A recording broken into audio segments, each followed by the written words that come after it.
on Zingo TV, channels 250 and 251. Please remember to download both the Zingo TV app on the respective app stores and iOS and Android devices. While you download, make sure to rate and leave a comment. The app is free. Zingo TV is also available on Google Chromecast, Amazon Fire, Fire Sticks, Roku Sticks, and all smart TVs 2016 and forward. Today, I have an amazing guest that I personally have known since she was a teenager. And her and I have the opportunity to rekindle and get to know each other again just recently, a couple weeks ago, at an event that we both got to contribute at. And it was interesting because when I got to see Julia there, it was like, oh my gosh, she's an adult now.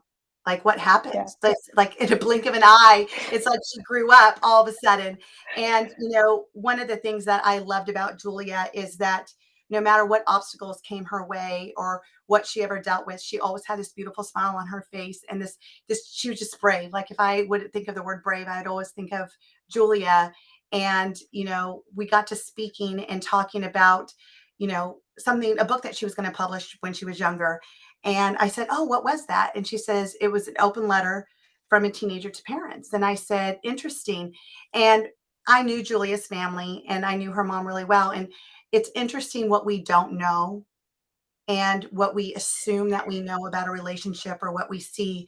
And what I realize is how many masks our kids put on for other people to not know what's really going on and the struggles that they really have.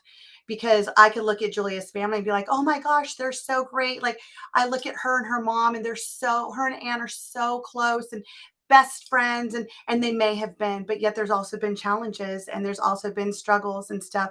So I asked Julia, as one of my youngest guests that I've ever had on Redefine Parenting, to join us and give an opening of like, help us open the eyes of parents to what is the facade that we think as parents that is going on with our kids that we think is like, oh, everything's great. I have a great relationship.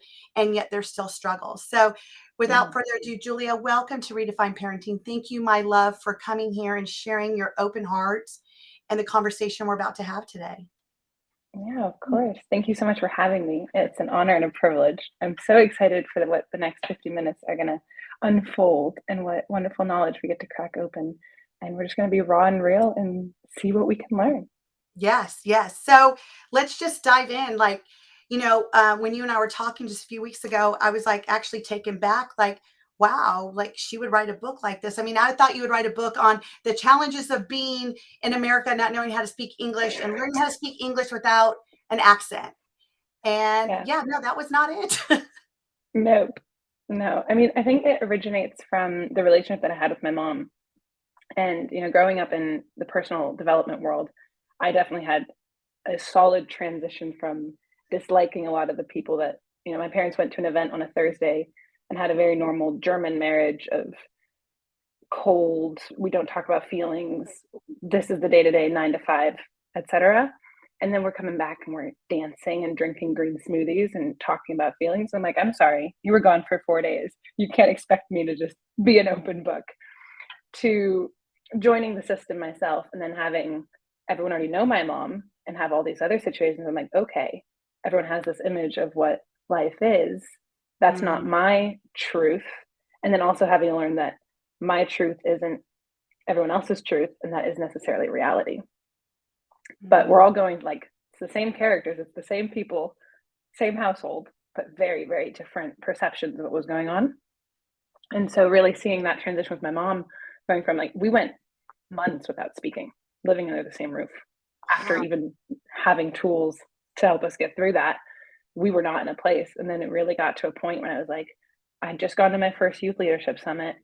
I was like, if we continue like this, you're not going to meet your grandkids. You're not coming to my wedding. And the day I move out, like, this is over. But I don't want that. But So that is.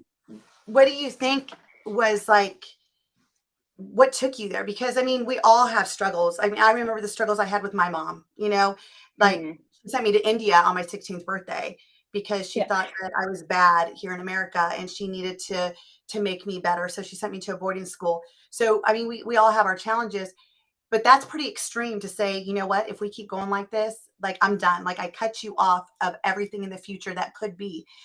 What is going on in your mind at that age?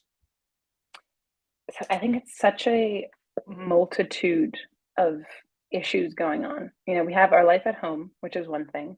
And then you have that entire world of the second you leave the house, you have school and your teachers, and you have sports, and you have clubs and societies, and your friends, and you have nice people and not nice people. And then you have the whole multitude of just becoming a teenager and starting to question your body, your health, your ambitions, your vision, your dreams. And when all of those collide and they all of a sudden don't fit in that cookie cutter shape that someone might have had for you or you had for yourself, and things all of a sudden aren't in the lines that were either written by yourself or by someone else, things can heat up. And I know that with my mom, it was mostly emotional, of just this Mm, emotional lack of understanding of what I was going through. And a lot of I think comes from that generational divide where I think everything post this internet introduction. I think the yes. internet has a lot of impact. And my generation was really one of the first ones that had Snapchat, Instagram, Facebook. So now we had everything happen at school, but when you got home, a lot of that social interaction continued. And naturally, a lot of that is also great. We love being able to connect with friends from abroad, blah, blah, blah. But it also gives people a chance to hide behind this facade of what they want their life to be. And especially regarding, so like image situations. This was a time where Photoshop, like now we're starting to uncover and talk positive body image. 2010, 2011, we're not there yet, Yeah. And so I was really in this image of this is who I needed to be. This is who I thought my mom wanted to be. That's another reality that ended up not being true. But I had this image of what I thought she wanted me to be, causing so many emotional issues that we never actually spoke about. And it was just, she would perceive my emotions, I would perceive hers. And at the end of the day, we both just sat down and were like, wait, what? What? There was so much uncovering when we finally sat down and talked about it, and just saying, like, I didn't feel that way, but she thought Mm, I was angry. And that was just me being like, no, I was just a teenager and wanted some alone time. And then the other thing where like it would be like, oh, I would sleep in. And she's like, oh, you're depressed. And I'm like, no, I'm just tired because I binged watched Grey's Anatomy last night, but I didn't want you to know about that. So I'm gonna go take, but it was these, we never actually talked about what was the truth. And sometimes it would be as shallow as Grey's Anatomy and waking up depressed, but it would also exert to the only time you would get positive recognition is through good grades, which then, starts an academic cycle or whatever it was for everyone at their point in life. But it was never the truth. Her and I right. never talked about what was actually going on. And so once we did, whole new world. Well, I think it's so interesting, like, you opened up a lot of different things that go on that I actually talk about in this show is that, until we start being more curious and not critical, we're never going to know what's really going on. Because I get a lot of clients on a day-to-day basis where like the parents will contact me and like, oh, I think my child's depressed. And I'm like, okay, so what specifically is he or she doing or not doing that's making you feel that way? Oh, they're in their room. When they get home, they want to take a nap. Like most kids should be out and doing things. And I said, well, have you asked them like what is going on? Because even when you look at the development of the brain of a teenager, they need more sleep. Like their brain Mm-hmm. is on like massive growth. And it is scientifically proven. Like there is more sleep that is needed. Absolutely. And if your child is staying up, binge watching Grey's Anatomy, and you have no idea, and then you're taking that as an interpretation of, oh, they're depressed because they're taking a nap after school now when they had to push themselves Mm, to get up and push through school. And you don't know yeah, how many naps they took in school either, by the way, because the teachers aren't telling you because they're so tired. exactly. They're not depressed. They're just sleep No, deprived. And exactly. the parents aren't asking. And that's what it is. It's like they're not No, asking. The communication's not there. And so I think that, yeah. it kind of, and tell me if I'm wrong, because I want to know your, especially from your opinion as a young child, as going to an adult now, but being able to look back through all the feelings that you had. It's, is it the lack of communication that brings us to this? The lack of I, curiosity. yeah, I think that is really the fundamental point, that we don't communicate and we don't give kids the opportunity to speak. And whatever the reaction is, whether it be a teenager or a child, acting out is a communication, a message that we're simply just not reading and understanding what's actually going on. And so I Mm, think we look a lot at the symptoms, but not at the actual cause. I And love so we it. see the symptom of sleep deprivation or lashing out at a parent or being on their phone all the time or all these things instead of saying, well, why is this going on? And instead of then having that own why of maybe having a chat with your partner and saying, oh, why do you think this person's depressed? Having a chat with that person and saying, why are you on your phone so often? Not even going as far to say, why are you depressed? Because then we're making that conclusion, but saying, hey, I really feel like you're on your phone a lot these days. Is there a reason for that?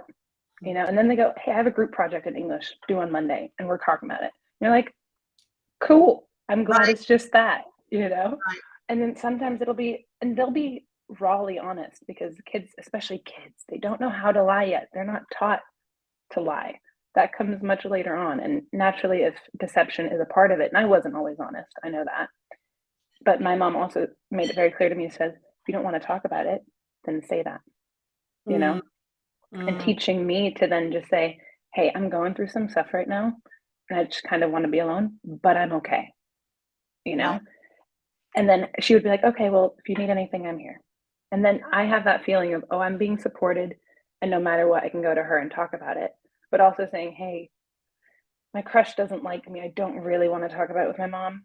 And that's also okay at 15. You don't need to have Right. conversations like these with every parent. But they're probably like, especially amongst girls, I would say we talk a lot to our friends.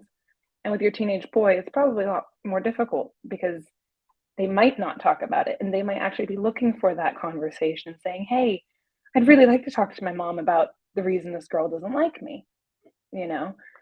And it's just about opening that conversation. And that's not going to happen from like, okay, we have a horrible relationship with our mom and dad and we're going to go to coffee and it's all going to be there. Right, Done. right. No, no, no, no. We got to get there. But when you do, it flows.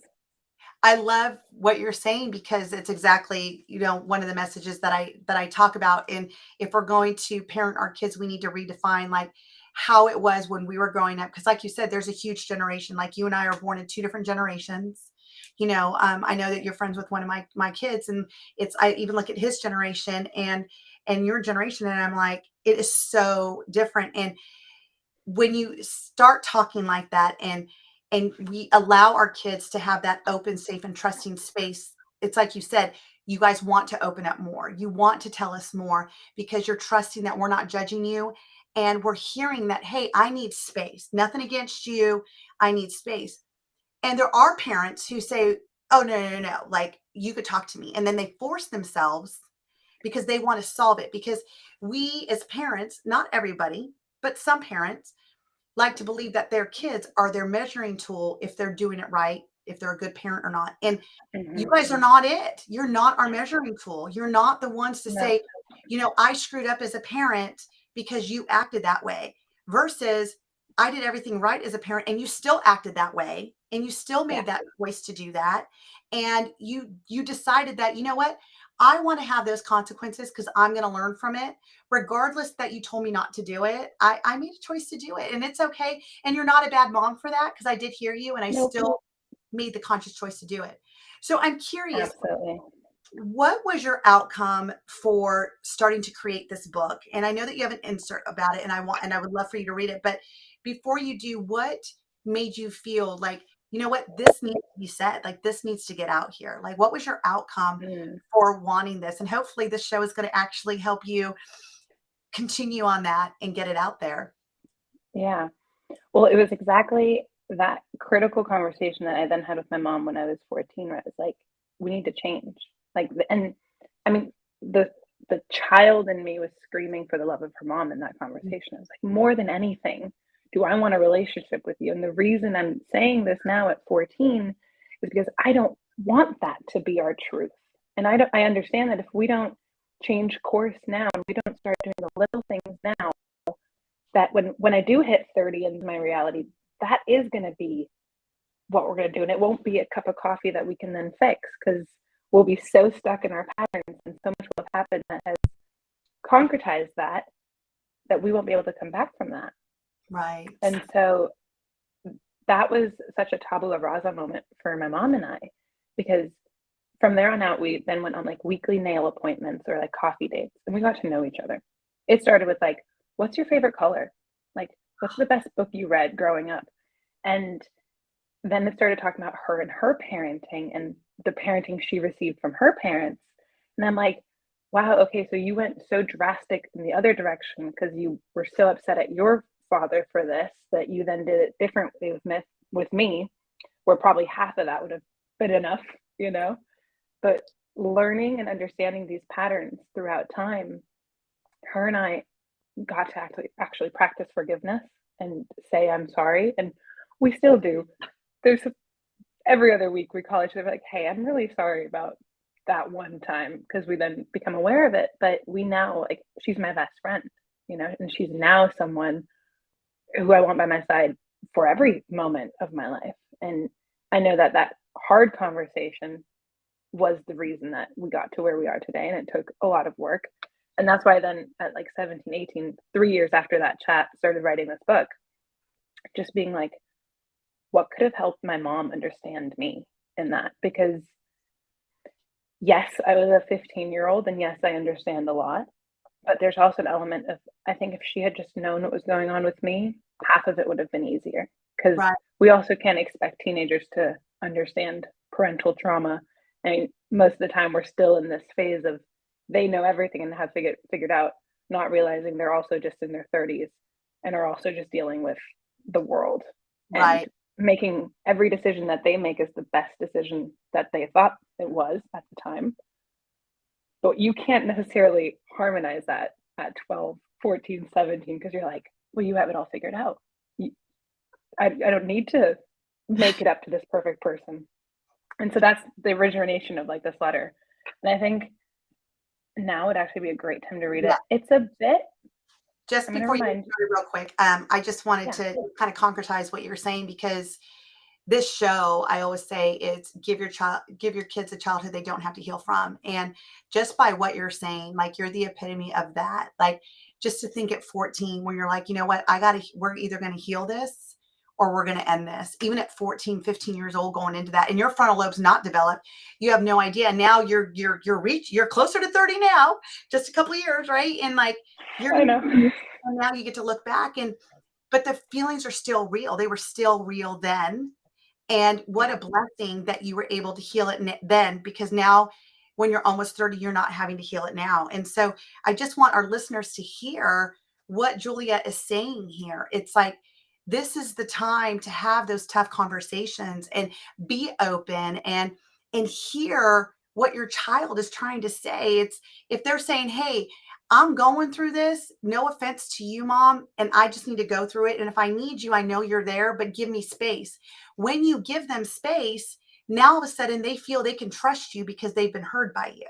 And that's yeah, literally what Julia is saying that happened and had that conversation. And so now we're going to hear one of her excerpts that she found for this show yeah, specifically, just to kind of hear what she was going through in that moment. absolutely. And I think I just want to piggyback one sentence on that that I think was so critical that I've learned over these years is it's not your parents' job to be your best friend. I love it. And I luckily had that because I had some really relatively tough and strict parenting, but I see it a lot in today's parenting that the parents are really trying because they're emotionally looking for that connection, trying to get down onto that teen level and like gossip and get in there, but it's not your job. It's not your Mm-mm. job to be your No. child's best friend. And my mom is a big kudos to her. She was all my best friend's best friend. She was the mom that everyone else came to and confided in. And so she was always that person who was that external voice of reason, that parent who then they could listen to when in their homes they couldn't. And I saw that. But with me, she always made it very clear it's like, I love you and I'm going to listen to you, but I'm also your parent and I will intervene when time needs to be. And I mean, they teach you the morals from the beginning on and your values and everything else. And we don't need to be best friends with our parents. That can come when you're 30 and you're Absolutely. good and the parenting's done, so to speak, you know? Amen to that because I tell parents all the time is that your kids don't need another friend. They can go find a friend right now. And I've Exactly. always been like that with, my sons, Cameron and Connor, now that who are adults, 28 and 24. And it's like now we've created a friendship where they share with me because they know that I can't be so critical because they're not in my home anymore. They're an adult. And they're like, so I'm just going to let you know. And I'm like, I mean, okay. And you know what? They want my opinion because they want my Yeah. opinion as, what do you think about this? Not give me your opinion as my mom so I make the right choice. Like they're already going to make Yeah. their choice. They want it as like another voice of reason, if you would. So, Hmm. and it's a beautiful, the friendship that me and my boys have been able to establish. And and there's a huge line for when I need to be a parent still because Yeah. they still need their mama. Absolutely. Absolutely. And there's, like I have a very different relationship with my father than I do with my mother. And I would definitely say that, I'm going to say this as nicely as I can. My mother is a lot more emotionally evolved and has done the work on her past. And it's so much easier to have a conversation with her about certain things. But I know that, like with my father, it's a yes or no answer. And it's a very parenting answer still.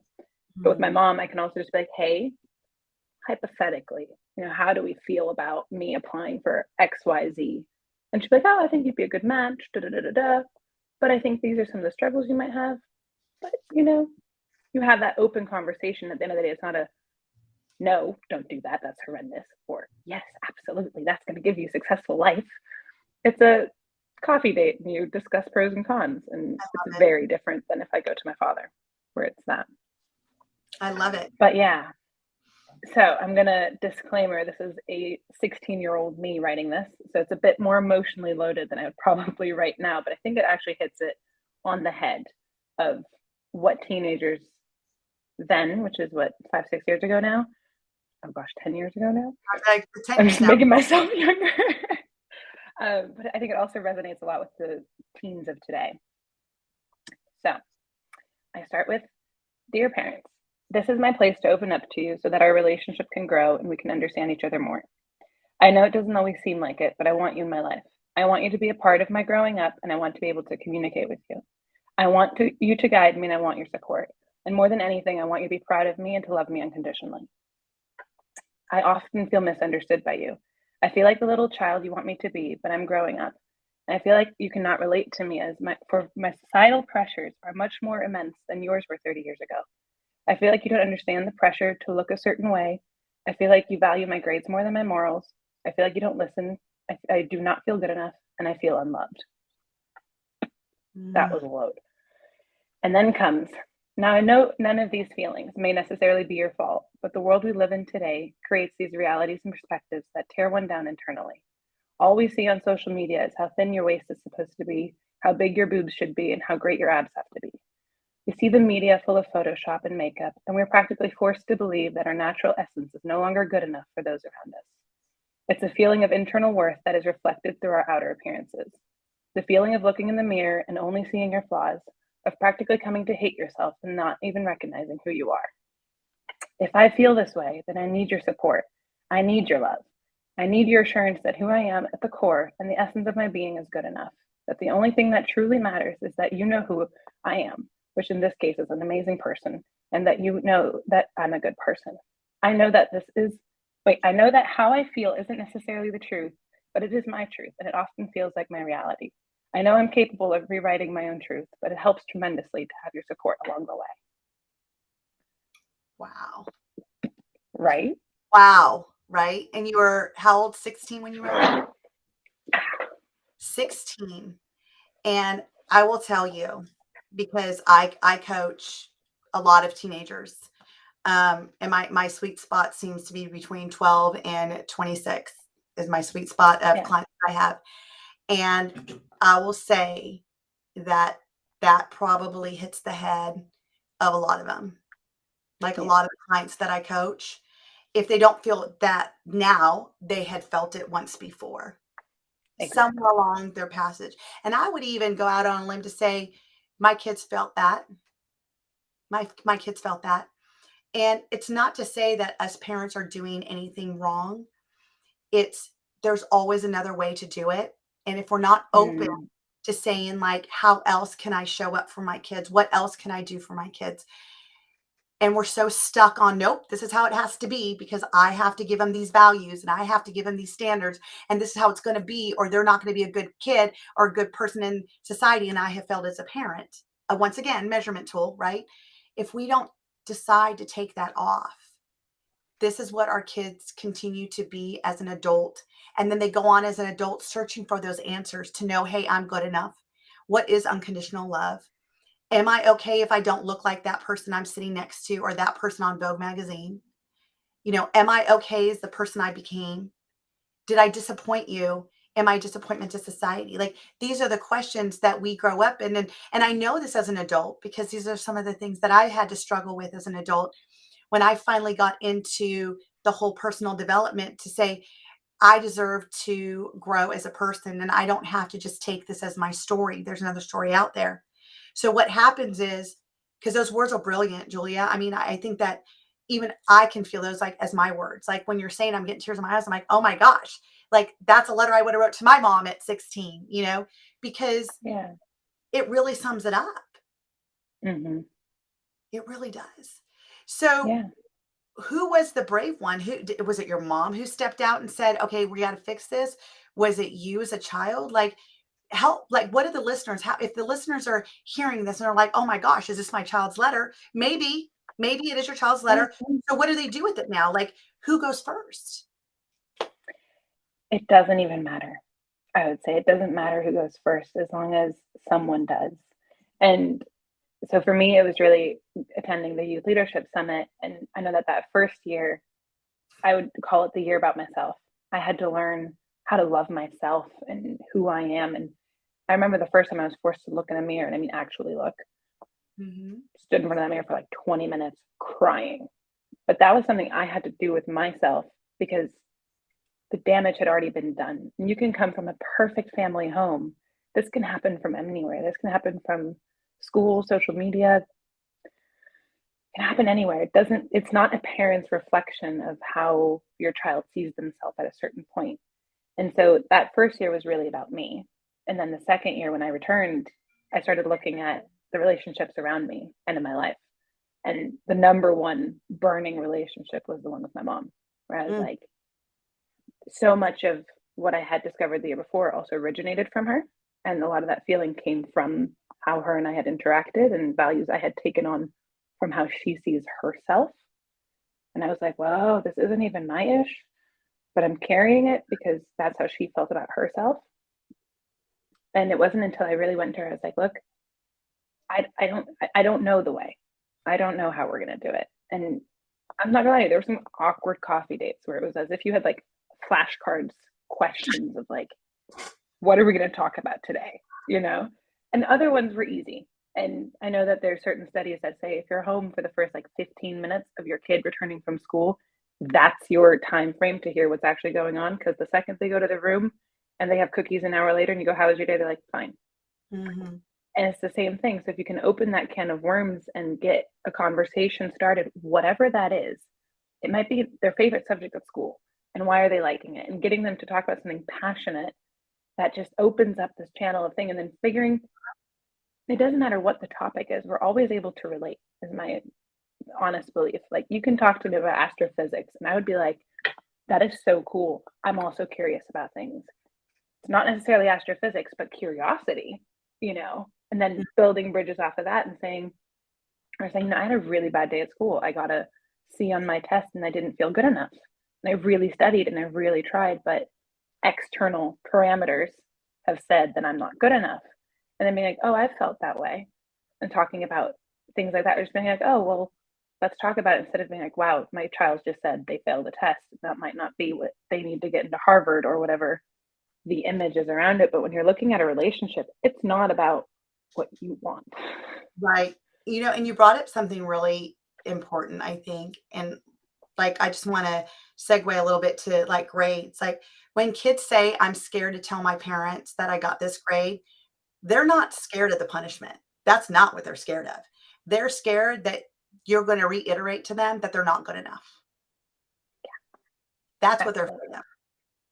And Absolutely. Julia's here to say that, like, she was the kid and now she's the adult looking back at the kid, and like that's what it is. Like, if I bring you this C, are you going to tell me that I'm not good enough? Now, Yeah. I'm not good enough does not look like, really, you got to see you're not good enough. I'm not good enough looks like a C. I mean, did you study? I mean, could you have done something different? Like, I mean, like, why Like did you what get, happened? like, what happened? That's how they're hearing I'm not good enough. What they Yeah. could hear to feel supported is, I can see that you feel disappointed about it. What would you have wanted to get instead? And is there anything I could have done to support you? That is them hearing, wow, you mean you care about me? I am good enough for you and you want to help me. Like you're not judging me, Mm, like you love me. This is unconditional love. yeah. That's unconditional love. And that's what kids need to know that now, mind you, there are kids out there that don't do great and the parents are at their wits' end because they watch their kids not put in effort. They watch them come home and play video games, get on their phones. They have no boundaries and they're not doing the work. They're not studying. And yeah, their grades are reflecting that. There's times to maybe put different boundaries around your kids. Mhm. I'm talking, and I think Julia, and correct me if I'm wrong, we're talking about the kids that are putting the effort in, that are still having a difficult time. Maybe it's the teacher and they don't get along. There's no rapport between the teacher and them. Maybe it's the subject has gotten so difficult. Maybe someone in their class has intimidated them so they don't feel like open to ask questions because they feel like they're going to get Mm, bullied or teased or something. So now they're like really lost. Maybe they feel like there's not enough money to get a tutor and they don't want to put you out. So they're doing everything that they can to figure out the subject and they're just not getting it. We don't know unless we're curious. yeah. And maybe it also sometimes comes from what we're doing at home. Like Mm, I know that the relationship my parents had between each other took a heavy weight on my childhood because I was just consistently worried. And I knew that if I brought anything home that could strain that, any argument, so I knew bringing home good grades would create no argument. And a bad grade would create a fight between them at night. So I mm. was academically driven by fear, not Uh, even of my own value, but because I wanted to keep peace in the house, you so know?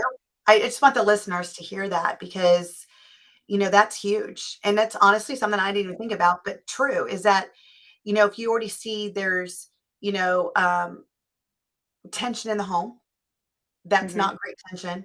And you feel that you're going to be the cause of creating more tension. Yeah. Maybe as a child you heard like, "Do you see what your father's going through? Do you see what you did?" Like, if there's already blame somewhere in your childhood and it's now has stacked, the last thing you wanna do Hmm. is add to that and know that it was your fault your parents fought, or your fault your parents separated, or your fault that they divorced. You know, Exactly. kids don't want to feel like they're the blame of what's going No. wrong in the home. Yeah. And having a portal and like you said, that reaction of when I come home with a C saying, "Hey, what could I have done better?" That is the foundation of a conversation, you know? Mm, And that's when you really then just have the permission to listen. Listen to what your child is saying that because they're probably, especially at the beginning of a relationship, not gonna be like, "Well, if I come home with a C, you and mom or you and dad are gonna fight." mm. That's probably not gonna be the first sentence right out the door unless you have a very emotionally intelligent teenager who's already reflected on it and is able to speak about that. However, it's gonna look like, "Oh, well," and then dodging bullets, kind of avoiding the conversation, and if you see the child is mitigating that, ask them. You'll very quickly see what takes bite and what doesn't. You'll see the ones where it's a paper argument of just like, "I was hungry and I was focused on lunchtime." Like, "Okay, well, how about we get a granola bar next time and you just make sure you eat it before class?" And they're like, "Oh." And so now this argument has been eradicated and they know the next time it happens, if they had a granola bar before, they're going to have a new argument. And you might have to go through that process 5, 10, 15 times until the reasons run out. But you're essentially at one point or another going to get to the truth of that, despite maybe your child having a C semester, because it takes you that long to uncover what's actually going on. And that's so, like, that conversation again is just the essence of understanding your teenager. Well, I love it because, in the past, I've also talked about creating that conversation when they get home and don't just take fine or good. How's your day? Good. It's digging deeper. What was good about it? Was there a magic moment? Is Hmm. there that you're struggling with that I could support you on? Is there anything you want to vent about? Because again, our kids need to know that we're not there to fix everything, because that's another reason why kids don't tell us stuff, because they don't feel like they want you to fix it. But yet they want to get it off their chest. They want to talk to you. They want to tell you, hey, this is going on in school and I don't feel it's appropriate. And yet I don't want you to fix it. I just want to be able to vent about it and just to get it off my chest. And so, Mhm. are we allowing our kids to have that space? So sometimes it's like, look, is there anything you just want to vent about, that you don't Mhm. want me to fix, but you just want to get it off your chest? It's creating that conversation so they know. And it may not be today. Today, it may be no, no, no. And 2 years from now, when they're in high school, they're like, okay, now I want to vent about this. Now I want to tell you what I'm Mhm. doing, because you have Yeah. those seeds along the way. Absolutely. And validating your child's feeling along that Mm, process is so important. Like, I remember there was a crystal clear moment. I had come home from school. I With my first period teacher, I could not stand her. Her and I were just not on the same page. It was not gonna happen. And she had asked me how my day was, and I had been carrying this grudge about her all day. And so I let loose like a cannon. I was using words. I was being absolutely derogatory and disrespectful to her. I'm fully aware of that. But that was how I was feeling at the time. My mom was at the fridge and she goes, "Well, what a beep." And I'm like, "You're right. She totally is." And like we almost bonded over it. And her just being like, this is a kid to kid conversation, but her giving me that space then gave her insight into saying, "Oh, Julia really hates this teacher. And at parent teacher conferences, this could be a situation." And mm, to take everything with a grain of salt. And it just gave it then opened a conversation for me to also be like, "Oh, well, hey, in this other class that I actually really love, I feel like my professor doesn't like me, blah, blah, blah, blah." And then I really got to go to the actual deep emotional things that were giving me turmoil. Like, I didn't care about that teacher. It wasn't about her. But mm, her giving me that permission and validating, like, all right, we don't like her. Cool. Who else don't we like? Is there a bully at school? All right, let's, and not encouraging the gossip and not being like, oh, well, what they do, what they say, but being like, hmm, because the second you have more context to the situation, you're able to mitigate that a lot more. And it gives you just so much more insight into what's actually going on. Because it's the things that we don't say that tend to be the problem than the ones that we do right, say. And the more you get your kid to talk, doesn't even matter about what, the more you know. right. So I'm curious, Juliet. So as a teenager who felt the way you did about your parents, and there was obviously friction going on, if any of our listeners are having that with their kids and they're hearing this and they're like, you know what? I'm going to go ahead and have that conversation. What are some ways, like what could your mom do to, number one, create the conversation and you be willing to trust that she really means what she's saying? Like the first thing that comes to my mind is to change the environment. Like don't do it at home. Like go somewhere on neutral ground where it's not like, okay, let's go to the living room and have a conversation. you know um, what could you tell parents who are listening right now that really feel like, oh gosh, I hear Julia and I'm going to go first. I want to have this conversation. What can they do? Mm. So I think you hit the spot on the nail regarding the neutral ground. And so my mom and I, we always went either to like a Starbucks or a nail salon. That was really our first two places because that's also who I'm as a teenager. I really enjoyed that. That was a rare occasion for me. And, that was like you're starting to explore coffee. So it's kind of cool. And Starbucks isn't really coffee. So that was like her meeting me on something she knew that I wanted.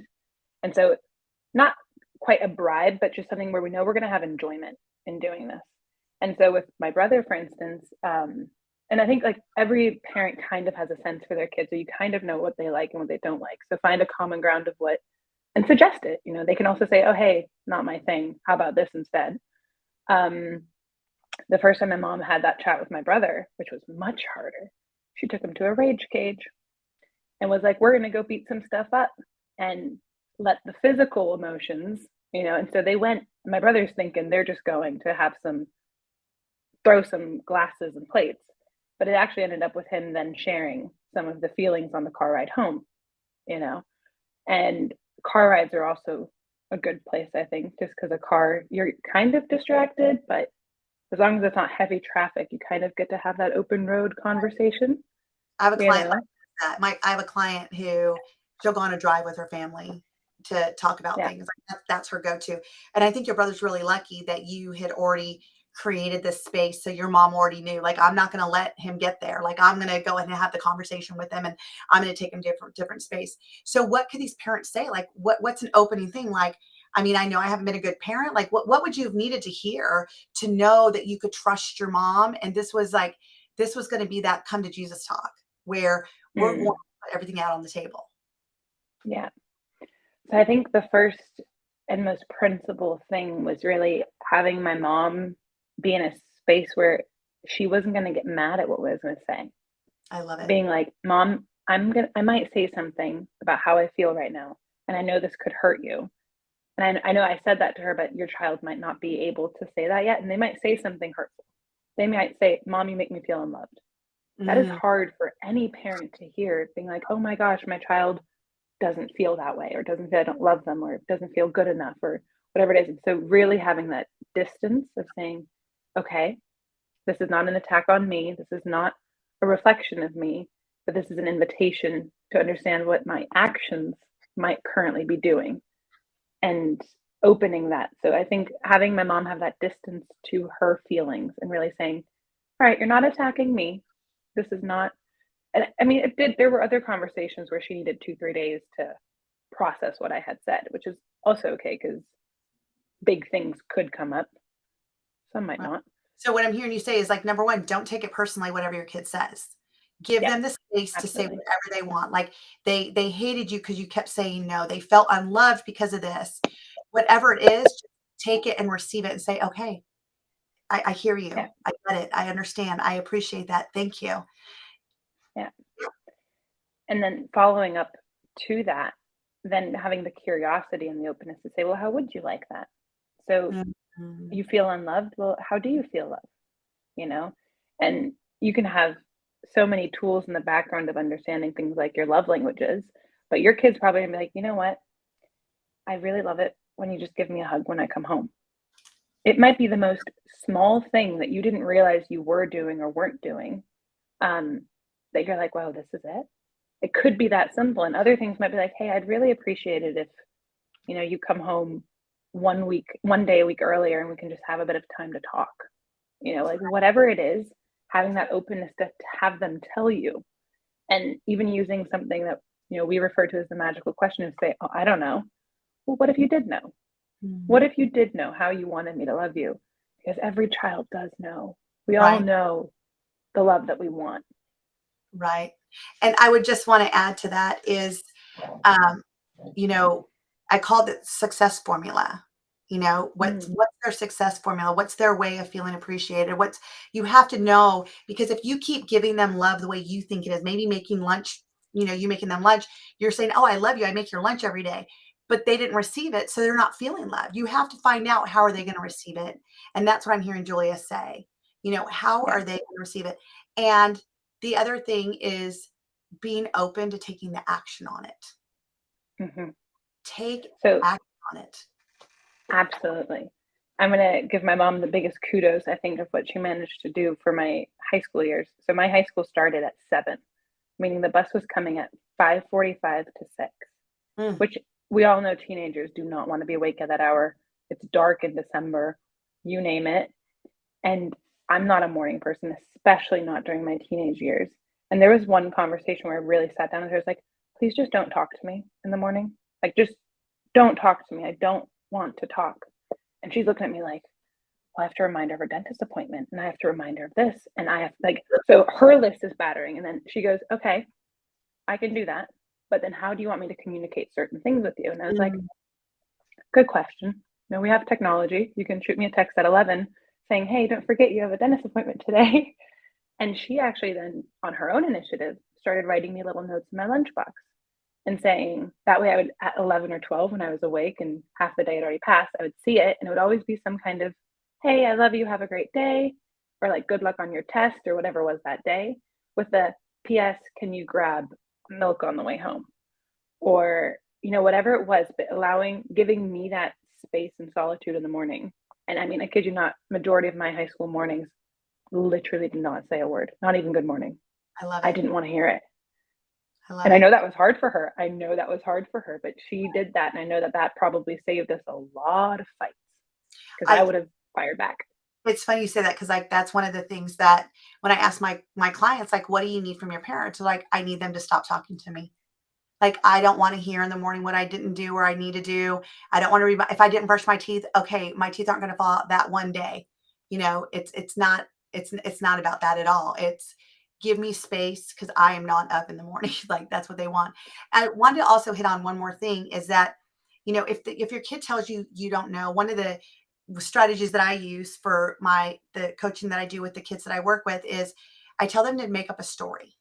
Tell me a story Mm, about someone that's going through this, and I'll just like reiterate their problem in a different way, and they will tell me how that other person wants to be loved or wants their parents to show love or whatever, because it's easier for them to disassociate to their own self and feelings, because sometimes kids feel greedy, sometimes kids feel guilt. There's so you don't know what your kid's feeling and why they can't come to the conclusion of how they want to receive your love.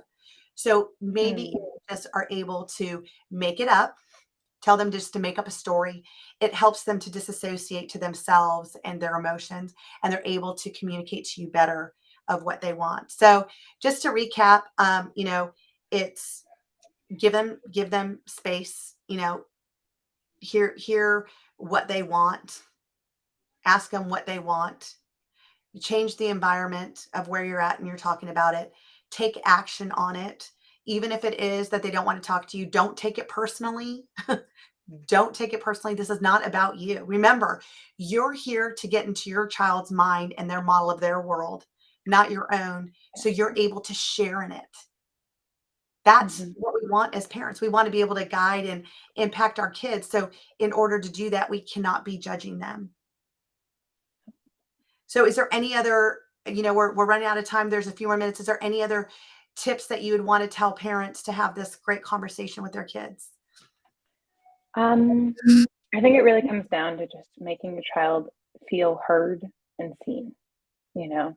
And we've talked about that C on the test scenario of just saying, I see you did your best and giving little actions like that and figuring out if your child doesn't receive verbal compliments, try written, try it in Mm, different manners, try to communicate with your kid how they best perceive it. And you'll see, like my mom and I also wrote letters to each other sometimes because sometimes it was easier to write it down and then share how we were feeling and talk about it afterwards. But figuring out a way and understanding it's all a progression. It's a gravel road. There's going to be bumps and it's going to shake a little bit, but you're going to get there and it's going to work. And just having the patience and the love to get through that. I absolutely love that. And, you know, one way doesn't work for everybody's way, where we have different children. And that's why I say it's not trying to figure out what kind of parent do I want to be for my kid. Am I being a conscious parent? Am I being a mindful parent? It's be the parent your child needs you to be. My kids, all six of them are different. They all receive differently. We all have different conversations. Some of them are more joking, some of them are more sarcastic. I feel like I'm the chameleon with my kids because I got to figure out which one's going to be which to which child, and like my daughter is, you know, a spitting image of me, and that's where we butt heads because I'm trying to guide her from all the, I guess the feelings of hurt and left out that I felt as a child. And what I'm realizing is I got to let her go through this process and I just got to be there for her the way she needs to go through it, not the way I went through it, and that was Totally. a really difficult thing for me to grasp a hold of because as a parent, we just want to guide you guys. We just want to we want to shed you guys from all the pain that we went through. We don't want you to feel it. And yet you're saying, no, I need to feel it because I need to have this experience so I can grow to be the adult that I'm going to be now. Thank you for wanting to shield me from it. And you can't, but Yeah. see me as an individual, as a child that you can just love and support and not judge, you know. um, Julia, this has just been an amazing, amazing conversation. Thank you Yeah. so much because this really hits the nail on the head when I talk about give your child a childhood they don't have to heal from. It starts with this conversation. And as Julia said, she Absolutely. felt this way at 14, at 15, and she had the conversation with her mom and she brought it to her mom. And like Julie said, it doesn't matter who goes first, but somebody needs to go first. If your Yeah. kids can't and they don't know how because they're afraid of that judgment, then you go first. Then you be the one to say, hey, you know what?